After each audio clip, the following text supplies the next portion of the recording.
جھوٹ بولنے والے کہتے ہیں کہ جی خدا دے واسطے سی جھوٹے سے خدا دی لعنت لیکن سانو گالا نہ کڈو. عمران خان صاحب بے ہوش ہو کے گر پڑے. وجہ یہ ہے کہ عمران خان کو تکلیف دینی ہے. جب ایک نسل تیار ہو گئی ہے کہ جی عمران خان نے کہا تھا چور ہے تو چور ہے, میں تو ایماندار, میں تو دیانتدار, مجھے تو اللہ نے سب کچھ دے رکھا ہے. بزدار نے پنجاب کو تباہ کر دیا تھا, عمران خان نے پاکستان کو تباہ کر دیا. مریم نواز ایک ہماری بیسٹ آپشن ہے. کوئی بھی صوبہ بلدیاتی انتخابات کروانے کے لیے تیار نہیں ہے. پیپلز پارٹی نے عام انتخابات سے پہلے بلدیاتی انتخابات کروا لیے تھے تو اس کا پیپلز پارٹی کو بہرحال فائدہ ہوا تھا.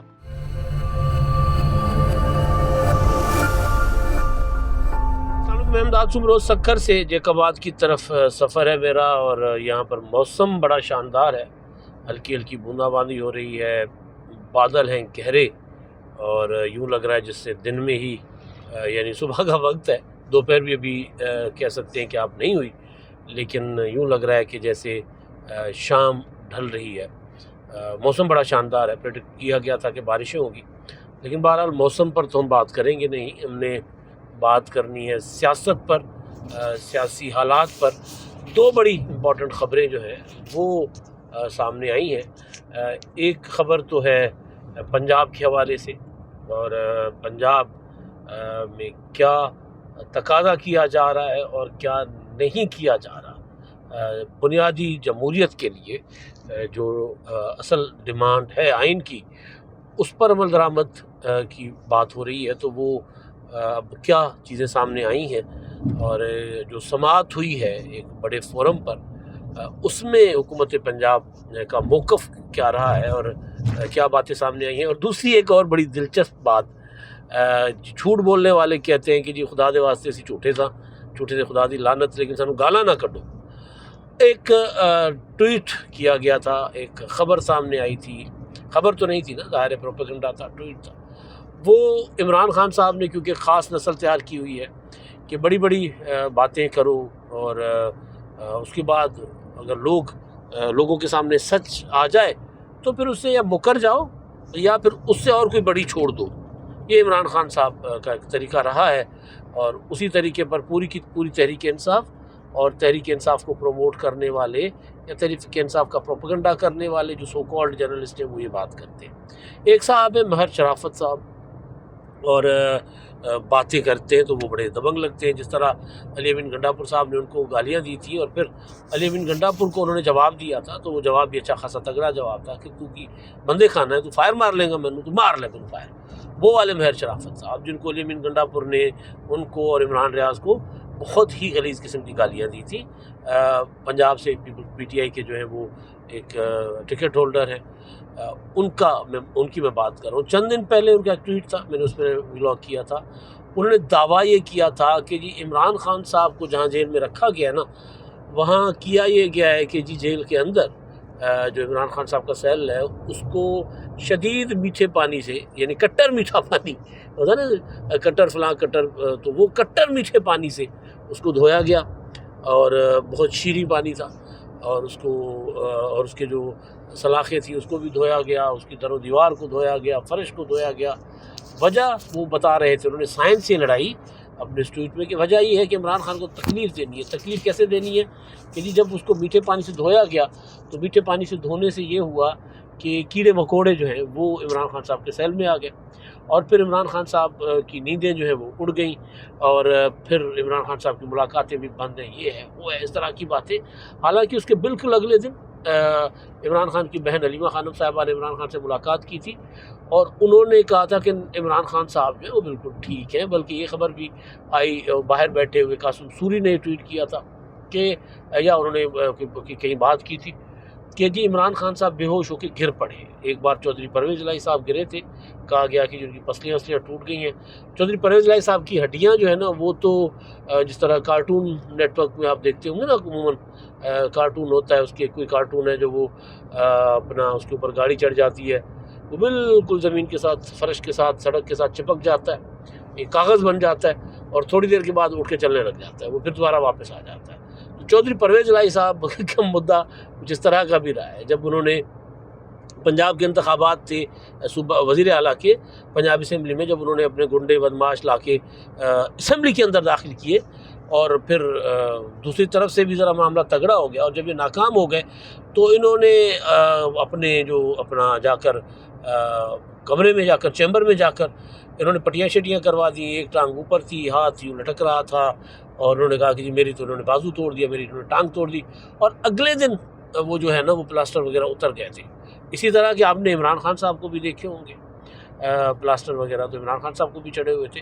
تو بہرحال پرویز الہی صاحب گرے تھے اپنا جیل میں بیمار ہو کر، ظاہر بزرگ آدمی ہے، تو ان کے لیے کہا گیا تھا کہ ان کی پسلیاں وسلیاں ٹوٹ گئی ہیں، لیکن بہرحال اللہ کا شکر ہے کہ وہ بعد میں صحت یاب ہو کر رہا ہو گئے اور اب خاموش گوشہ نشینی میں زندگی گزار رہے ہیں۔ تو پروپیگنڈا انت ہے ان کے اوپر، یعنی اس کا کوئی جوڑ اس کا نہیں ہے، اور توڑ پتہ نہیں ہو نہ ہو، جوڑ کوئی نہیں ہے۔ اسی طرح یہ پروپیگنڈا کیا گیا کہ عمران خان جو ہے وہ واش روم میں گر گئے، تو علیمہ خانم صاحبہ نے کہا کہ نہیں قاسم سوری کو پتہ نہیں کہاں سے خبر آتی ہے، کوئی ایسی چیز نہیں ہے، عمران خان صحت مند ہٹے کٹے ایکسرسائز کرتے ہیں سارا کچھ، اور وہ بڑے زبردست ہیں، وہ تو بیٹھ کے اتنے مٹن پاڑ رہے ہیں بھائی کنے کیا کہ ڈگ گیا سی۔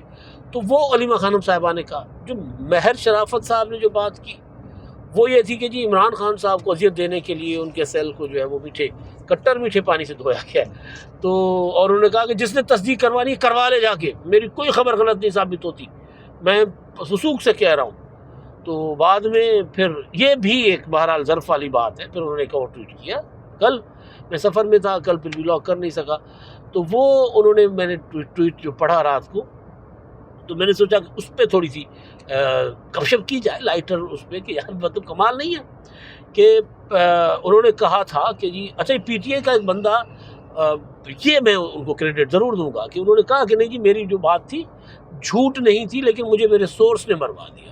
انہوں نے لکھا ہے کہ جی جھوٹ بولنے والے پر خدا کی لعنت ہو۔ بہتر ہے، زبردست ہے، اس سے بڑی تو کوئی بات ہوتی نہیں ہے نا۔ جھوٹ بولنے والے پر تو ظاہر لعنت برسنی چاہیے۔ جو بندہ سچ بولتا ہے یا جو بندہ خبر دیتا ہے، خبر تو آگے پیچھے ہو سکتی ہے نا، اس میں انفارمیشن دینے والا آپ کو ذرا مروا سکتا ہے، لیکن آپ پی ٹی آئی پوری کی پوری کو اٹھا کے دیکھ لیں۔ عمران خان صاحب کو گرفتار کیا جائے گا، عمران خان کو گولی ماری جائے گی، عمران خان کو اپنا زہر دیا جائے گا، بشرا بی بی کو ہارپک دیا گیا سے لے کے بہت کچھ تک۔ عمران خان نے کہا کہ جی میں نے اپنی آنکھوں سے مجھے قتل کرنے والے بندے دیکھے تھے وہاں پر اسلام آباد جوڈیشل کمپلیکس میں۔ پھر اور طرح کی باتیں تھیں۔ کچھ دن پہلے عمران ریاض نے بھی ایسی خبر دی تھی کہ جی عمران خان کو اندر مارنے کا، قتل کرنے کا منصوبہ بنایا گیا۔ تو بہرحال کم از کم مہر شرافت میں یہ شرافت انہوں نے دکھائی ہے۔ انہوں نے کہا کہ جی نہیں، مجھے جو میں نے دی تھی بات وہ غلط ثابت ہوئی، اور اللہ کا شکر ہے کہ غلط ثابت ہوئی، کہ عمران خان کو کوئی تکلیف نہیں دی جا رہی، لیکن میں جھوٹا نہیں ہوں، جھوٹے پر اللہ کی لعنت ہے۔ مجھے جس بندے نے یہ انفارمیشن دی، مجھے جس سورس نے انفارمیشن دی، اس نے پہلے دو خبریں دی تھی وہ ٹھیک ثابت ہوئی، لیکن یہ خبر ظاہر غلط ثابت ہوگی، تو اس پہ انہوں نے کہا کہ جی میں سب سے معافی چاہتا ہوں۔ اور پھر ساتھ ایک اور جو پی ٹی آئی کا پیٹرن ہے نا، ان کو پتا تھا کہ ان گالاں ہی پہن گیا کہ بھئی جھوٹ بولا ہے نا عمران خان کے متعلق، زبردست، اس کو پروپیگنڈا کو آگے چلنے دو، اس کی تردید کیوں کر رہے ہو؟ تو انہوں نے جب خود ہی تردید کر دی کہ جی میری بات غلط ثابت ہو گئی ہے، مجھے انفارمیشن دی گئی تھی وہ غلط تھی، تو لہٰذا میں اس پر معافی کا طلبگار ہوں۔ لیکن انہوں نے کہا کہ مجھے رد عمل میں علی امین گنڈاپور جیسی گالیاں نہ دیجیے گا جو علی امین گنڈاپور نے ان کو دی تھی، تو اس طرح کی گالیاں نہ دیجیے گا۔ ان کو پتہ ہے کہ عمران خان نے جو نسل تیار کی ہے وہ سچ سننا نہیں چاہتی، سچ بولنے والے کو وہ گالیاں دے گی۔ مطلب مہر شرافت نے شرافت دکھائی نا، انہوں نے کہا یار ٹھیک ہے، میں نے ایک بات کہہ دی تھی، وہ بات غلط ہے، جھوٹ نہیں ہے، لیکن انفارمیشن غلط تھی، معلومات غلط تھی۔ تو اس بات پر کہ میں کہہ رہا ہوں کہ عمران خان کو جو مجھے خبر ملی تھی کہ اذیتیں دی جا رہی ہیں، وہ اذیتیں نہیں مل رہی عمران خان صاحب کو، تو یہ میں جب آپ کی بات سامنے اپنا رکھ رہا ہوں تو اس پر مجھے گالیاں مت دیجیے گا جس طرح علی امین گنڈاپور دیتے ہیں، کیونکہ عمران خان نے کہا کہ سچ کے نیڑے نہیں لگنا بھائی، سچ کے قریب آپ نے جانا ہی نہیں ہے، دور دور رہو سچ سے، اور پروپیگنڈا کو جو ہے پھیلاؤ، مسلسل پھیلاؤ۔ اور عمران خان، یہ اگر کوئی بندہ جو عمران خان صاحب کا جو پروپیگنڈا سیل تھا، جس کو وہ ترجمان کہا کرتے تھے عمران خان صاحب جب وہ حکومت میں تھے، وزیر اعظم تھے، یا اس سے ہٹ کے بھی جب عمران خان صاحب پارٹی اسٹریٹجیز بناتے ہیں تو اس میں جن لوگوں کو ذمہ داری دیتے ہیں نا کہ تم نے یہ بات کہنی ہے، پھر وہ کہتے ہیں کہ اس کو اتنا پھیلاؤ کہ لوگ اس کو سچ سمجھنے لگے۔ اس کی ایک مثال میں آپ کو دیتا ہوں کہ وہ جو سائفر والا معاملہ تھا، جب ان کے پرنسپل سیکریٹری اعظم خان صاحب ان کو فون کر کے کہتے ہیں کہ جی اس طرح ایک خط آیا ہے جس میں یہ چیزیں ہیں، تو عمران خان کہتا ہے کہ اس کو چھپا لو۔ اس کو چھپا لو، اس پر میٹنگ بلاؤ اور میٹنگ بلا کر پھر اس کو ہم کھیلتے ہیں اس کے ساتھ۔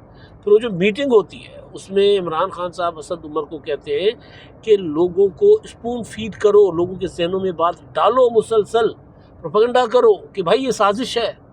یعنی اگر وہ سچ ہوتی تو پھر لوگوں کے ذہنوں میں اسپون فیڈنگ کرنے کی ضرورت نہیں ہوتی نا، کہ آپ بولو بھائی یہ سچ ہے۔ تو عمران خان صاحب جھوٹ کو اتنی بار دہرانے کی اس پہ یقین رکھتے ہیں کہ وہ سچ لگ جائے، ان کی حکمت عملی ہوتی ہے۔ تو جب وہ اپنے ترجمانوں کی یا اپنے جو پروپیگنڈا کرنے والے ان کے اجلاسوں میں بیٹھتے تھے تو وہ کہتے تھے اس جھوٹ کو پھیلاؤ، زیادہ سے زیادہ پھیلاؤ تاکہ سچ لگنے لگے۔ اب عمران خان صاحب یہی کرتے ہیں۔ ہم اکثر اس بات کو سوچتے تھے کہ یار عمران خان کے پاس کرنے کو تقریر اور کوئی نہیں ہے، 22 سال سے ایک تقریر کر رہے ہیں۔ تو اب سمجھ آتا ہے کہ نہیں، وہ بڑا سیاںا، بڑا کاریگر آدمی ہے۔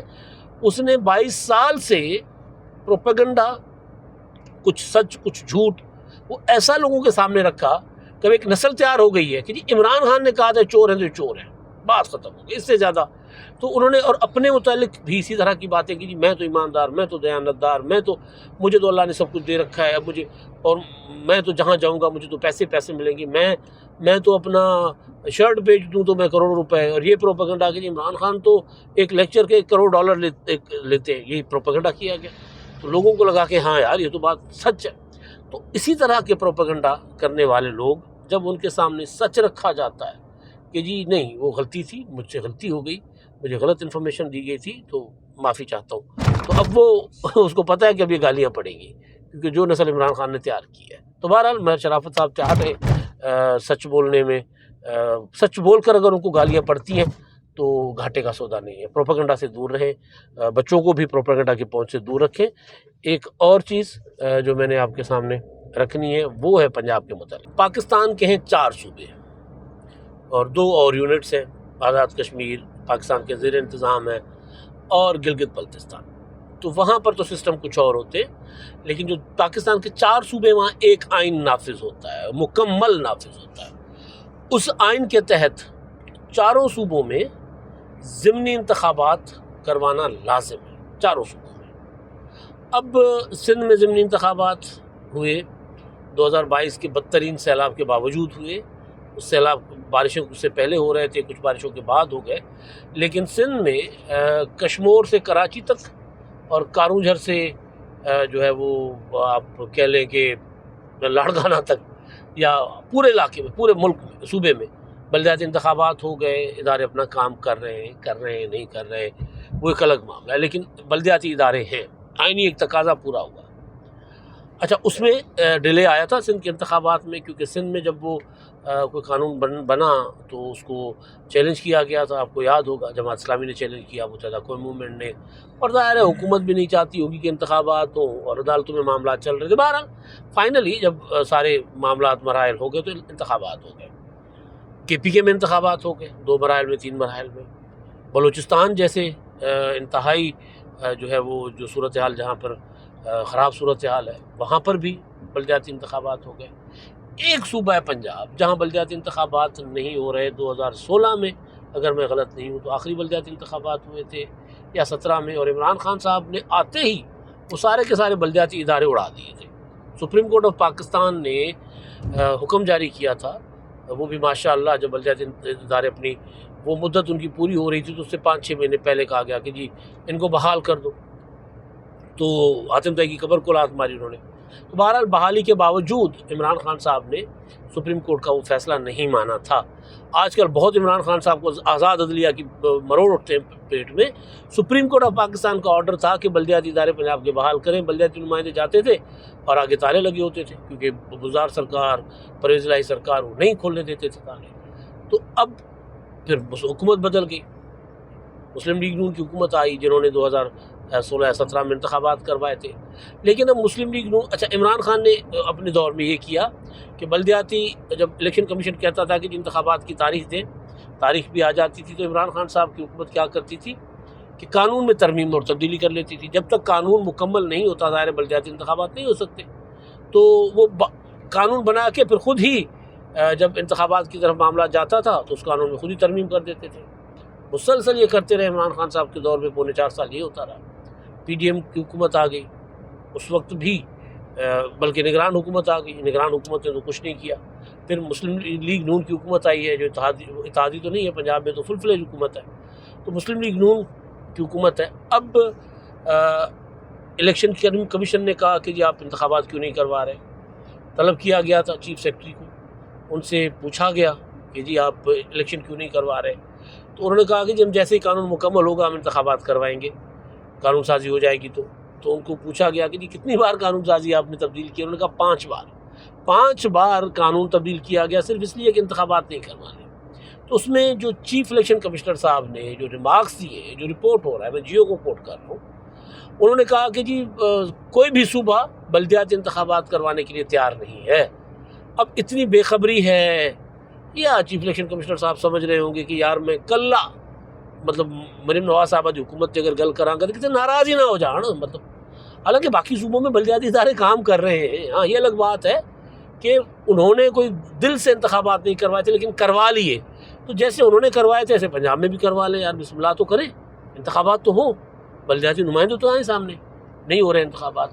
تو انہوں نے پھر کہا کہ جی آپ جلدی، ہوتا ہے نا اگے تو نہ کریں ایویں جس طرح گونگلوا تو مٹی جھاڑنے کے لیے، کہ جی آپ نے اب فوری طور پر ایک اپنا قانون سازی مکمل کریں اور جلد انتخابات کروائیں. ظاہر ہے نہیں ہوں گے پنجاب میں بلدیاتی انتخابات، نہیں ہوں گے. اور مجھے نہیں لگ رہا کہ مستقبل قریب میں بھی کوئی انتخابات بلدیاتی ہوں. جب تک حالات ٹھیک نہیں ہوتے تب تک سیاسی حالات کی میں بات کر رہا ہوں، کیونکہ اب بھی پی ٹی آئی جو ہے وہ لوکل لیول پہ پنجاب میں بہتر پوزیشن میں ہے. تو اس وجہ سے یہ کوششیں کی جا رہی ہے کہ کچھ ڈیلیورنس ہو. مریم نواز صاحبہ کی حکومت جو ابھی پچھلے دنوں آپ نے دیکھا کہ اتنے اشتہار، اتنے کام، 90 بڑے منصوبے یا جو بھی کچھ ہو رہا ہے، تو اس کا وہ رد عمل جو لوگوں میں آئے گا، لوگ اس کو قبول کرتے ہیں. لوگ سمجھتے ہیں کہ ہاں جی بزدار نے پنجاب کو تباہ کر دیا تھا، عمران خان نے پاکستان کو تباہ کر دیا، تو مریم نواز ایک ہماری بیسٹ آپشن ہے. اور لوگ جو ہے وہ پی ٹی آئی کی پاپولیرٹی جیسے ہی تیزی سے کم ہوتی نظر آئے گی تو پھر شاید مسلم لیگ نون جو ہے وہ بلدیاتی انتخابات کی طرف جائے. ادروائز مسلم لیگ نون جو ہے وہ بلدیاتی انتخابات کی طرف نہیں جائے گی. دوبارہ یہ جو ہے وہ چیف الیکشن کمشنر صاحب نے آج سماعت کی، اور میں نے سمجھا کہ میں چیف الیکشن کمشنر صاحب کی جو ہیڈ لائن چھپی ہے نا، اس کے اوپر میں کم از کم اتنا آپ کو بتا دوں کہ نہیں، باقی صوبوں نے بلدیاتی انتخابات کروا لیے، پنجاب میں نہیں ہے. مرتضیٰ وہاب جو ہے وہ میئر کراچی ہیں، جام خان شورو کے بھائی کاشف شورو میئر ہیں، حیدرآباد کے ارسلان شیخ صاحب جو ہیں وہ میئر ہیں سکھر کے. اسی طرح تمام municipal corporation, municipal committees, town committees, tehsil councils جو بھی ہیں، جو بھی سسٹم ہے سندھ میں اسی طرح بلدیاتی نظام ہے. اور کے پی کے میں جے یو آئی ایف کا پشاور کا میئر ہے، وہاں پر کچھ کہیں پی ٹی آئی، کہیں اپنا مولانا فضل الرحمان، کہیں عوامی نیشنل پارٹی. تو بلدیاتی سسٹم باقی صوبوں میں ہے، پنجاب میں نہیں ہے، اور ہونا چاہیے. بلدیاتی الیکشن کروا کے مسلم لیگ نون جو ہے وہ اپنی پوزیشن بہتر کر سکتی ہے. اس سے نقصان نہیں ہوگا، اس سے ان کو فائدہ ہی ہوگا. پیپلز پارٹی نے عام انتخابات سے پہلے بلدیاتی انتخابات کروا لیے تھے تو اس کا پیپلز پارٹی کو بہرحال فائدہ ہوا تھا. لوگ موبلائز ہوتے ہیں، اور موبلائز ہونے کے ساتھ ساتھ آپ کو اندازہ ہوتا ہے کہ آپ کہاں کمزور پڑ رہے ہیں، تو آپ اپنی اسٹریٹجی بنا لیتے ہیں. اب تک کے لیے اتنا ہی.